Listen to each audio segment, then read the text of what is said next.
politically active. So, I mean, I was brought up in a household in which, you know, people were politically active, in which I went to peace rallies. My mother was a strong feminist. You know, my father was really involved in, obviously, in Amnesty, but also in sort of other social movements. So for me, like, that was the environment in which I was living in. I think I was probably a precocious child as well. In that sort of area, I was really interested in everything that was going on. Like Dad just left Amnesty stuff lying around. So it was there, you know, like it was kind of there. And I think also one of the things with children is, and having a daughter who's a little bit older now, is I have to admit I probably had a slight fascination with some of the reports. I really think for me, if they'd just been documents about how terrible the world is, then I would not have engaged with them. But they were documents about how terrible the world was and what I could do. Yeah. You know, almost like a school publication about bullying or crossing the road, perhaps, for you at that age. Yeah. So it was quite, and it was really like the message is really simple. I mean, the things these things were clearly bad, and they could easily be stopped if people in power decided to change their mind. So I did human rights, a couple of human rights subjects as part of my law degree. So I did international law and human rights law, and really loved it then, and knew that was something that I was passionate about and that I wanted to work on. Uh-huh. And so that's when I thought that Amnesty would be a good place to start with that. So did did it come into focus during your perhaps during your uni years? Yeah. I mean, like young people, it's different for everybody, but they have a vague idea about where they want to end up as a career, and then classically it slowly comes into focus. When was the moment when it began to come into focus for you? I think definitely when I was at uni and studying the subjects and reading the cases, and that was when I knew that I wanted to work in that area. And I've ended up working in the area in a volunteer capacity, which is great too. Well, Mum and Dad brought me up in England with a sort of strong concern about justice and human rights. I remember starting writing letters to the paper when I was 12 on the issue of capital punishment, and I've been writing letters ever since. That's fabulous. Yeah, and then during my teenage years, it was the period of decolonisation in Africa, and the whole thing around Southern Africa was coming up, and Kenya and so on, and the Federation of Rhodesia and Iceland. We used to have very interesting speakers coming through. Those are the days of sort of town hall meetings, and I was taken along by my parents and taught to heckle.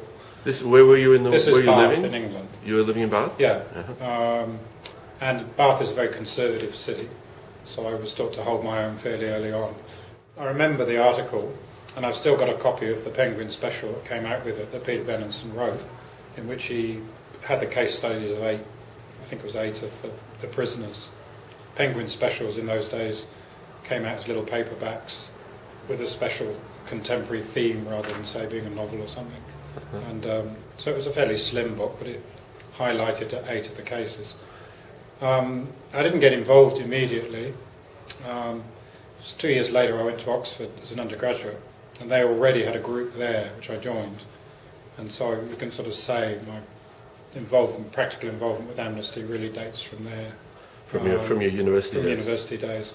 I became a member in March 2000, and it was when I was working in a big commercial law firm, and I wanted to focus on human rights because I'd studied that at university, and so I started volunteering in the New South Wales Action Centre.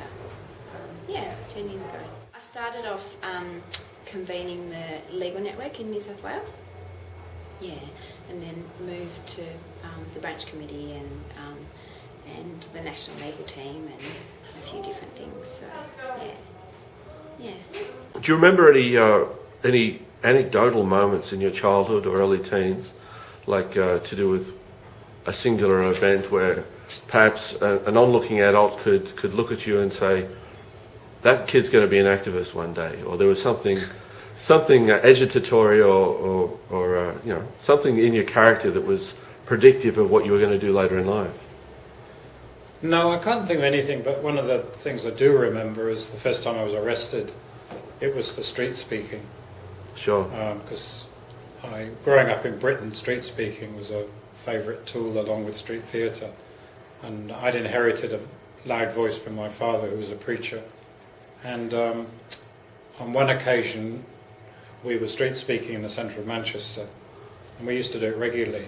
And for some reason, we've never found out why, somebody high up decided we had to be arrested and put an end to it. Manchester's the home of free speech. And I remember that the first person to get arrested was an elderly clergyman who was a regular street speaker, and then we used to speak after him. And I remember saying to him, okay, people yell at me and say, oh, you're a sort of young hairy thing, you know, you'll grow up. And I said, what do they say to you when you're over 60? And he said, you're old enough to know better. and These are the two versions of the I rebuke. remember that because I knew I never would change, so there was nothing I could say to silly people who said, oh, you'll grow up. For me, I mean, Amnesty is the first activism that I did, or the first activist organisation I joined. So I joined it when I was really young.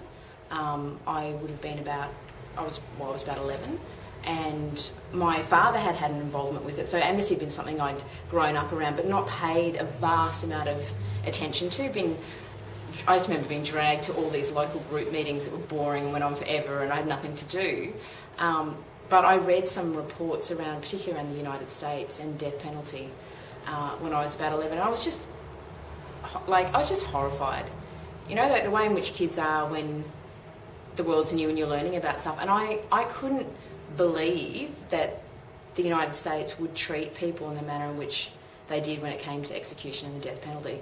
And then also reading about the United States, its support of governments in South America as well, and the support of governments that committed torture and that sort of stuff. And so I read that, and I guess for me the message that Amnesty had, which was both that these things are wrong, that it's not an acceptable way to treat people, but also that